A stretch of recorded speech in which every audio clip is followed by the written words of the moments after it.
By the end of this episode, you'll understand the single psychological force that quietly shapes your confidence, your actions, and even your destiny, often without you realising it. Imagine this. You walk into a room where everyone expects you to fail. You feel it in their glances, the silence, the tight smiles, the lack of enthusiasm. Your shoulders drop, your voice softens, your confidence cracks. Now flip it. You walk into a different room where everyone expects you to win. Suddenly you sit straighter, your voice becomes clearer, your brain sharpens, you operate like a different version of yourself. Nothing about your skills has changed, only the expectations around you. This is the psychological battlefield you never knew you were fighting. Welcome to today's episode. It's the Golem Effect versus the Pygmalion Effect. The psychology of expectations that create or destroy performance. Let's simplify this briefly. The Pygmalion Effect is high expectations elevate performance. The Golem Effect is low expectations diminish performance. These effects are not nice ideas. They are scientifically tested, repeatedly verified psychological phenomena. A teacher expects a student to excel. The student rises to fulfill that. A boss believes an employee has potential. Performance increases. A coach sees greatness. The athlete grows into it. Now flip it. The teacher dismisses a student. The student collapses. A manager assumes incompetence. Output declines. A parent expects laziness. The child meets that expectation. Expectations don't describe reality. Expectations can create reality. The Golem Effect is named after the mythical Golem, a creature made of clay formed from nothing but the beliefs of its creator. In psychology, a golem is someone moulded into mediocrity through low expectations. So let's make this personal. Think back to school.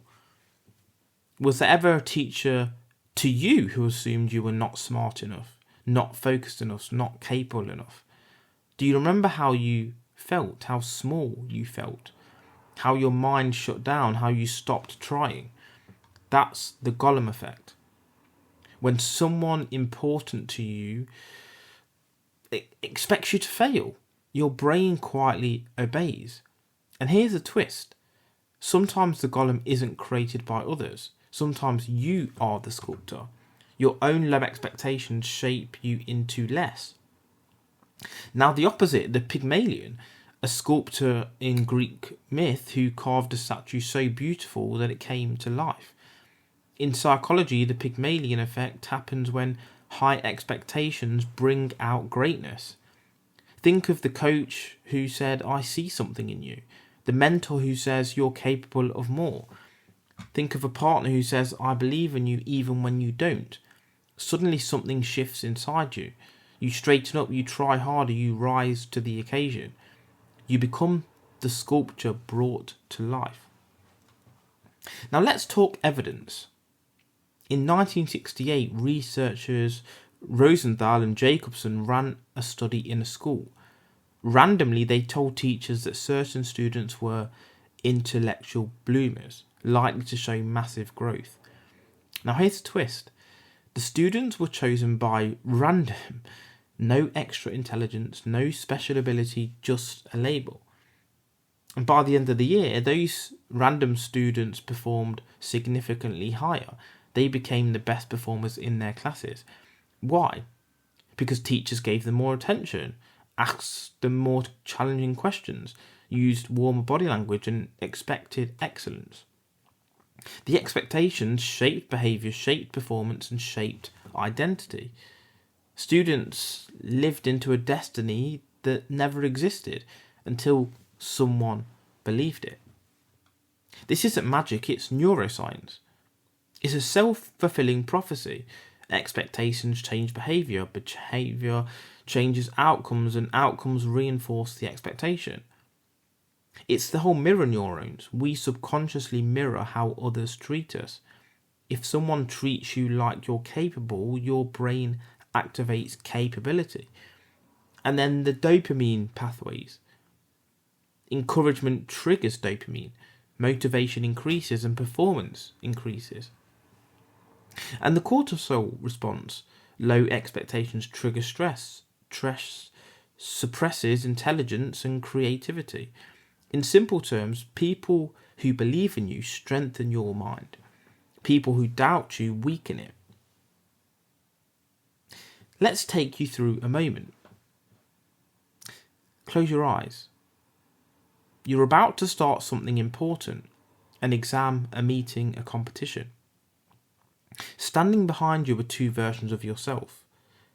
The Golem voice might say, "You're going to mess this up. You're not smart enough. You're not ready." Your chest tightens. Your breathing becomes shallow. Your mind fogs over. The Pygmalion voice would say, "You've prepared for this. You've overcome harder things. You've done it before. You're capable. You're going to smash it." Notice the posture. Notice the heartbeat. Notice the clarity. Notice the confidence levels. Same you, different expectations, different universe. The Golem Effect silently crushes people. Families might say things like, "Be realistic. You're not that type of person. People like us don't do that." Or in social circles, friends who tease ambition, people who expect the bare minimum. In work environments, managers who treat you as replaceable, and internal dialogue with the harshest voice of all. To break the Golem Effect, we need to remove or limit negative influences. Stop accepting other people's ceilings. Rewrite your internal language. Surround yourself with high expectation people. You cannot outperform an environment designed to keep you small. You activate the Pygmalion Effect through high expectations of yourself, not unrealistic, but ambitious enough to stretch your identity. You choose high standard environments, gym partners who push you, colleagues who elevate you, friends who challenge you. Because we get Pygmalion people, don't we? Individuals who speak life into your potential. And then there's self-talk. As we've mentioned, your internal narrative must become your strongest ally. Because identity is built through repetition, emotion, and expectation. You become the person you expect yourself to be. Because the Golem Effect whispers you're small. The Pygmalion Effect whispers you're more than you think. Your life becomes the voice you listen to. You can either be shaped by others or you can choose to sculpt yourself. Expectation leads to identity, identity to behaviour, and behaviour to destiny. And that is the true power of the Golem and Pygmalion effects. So how can you use that to affect people around you? Use people around you to affect you. And actually, ultimately, how can you use it to affect yourself?